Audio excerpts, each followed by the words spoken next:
Hey guys, back with me again in this channel. On today's video, I'm gonna show you how you can see yourself as an older person by editing your photo on FaceApp.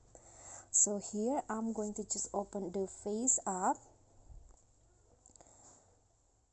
and then you can just start by choosing your photos, and the old effect can easily be found in age category. So just click on age and then just swipe, and there will be two options, old and also cool old.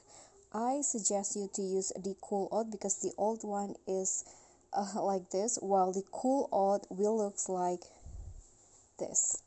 Okay, and when you're done, you can just click on save, and just like that, you will look like an older person in a photo, and the photo will be saved to your gallery. Okay, so that's all from me. Thank you so much for watching. Please don't forget to subscribe, like this video, comment, and also click on the thanks button. Thank you.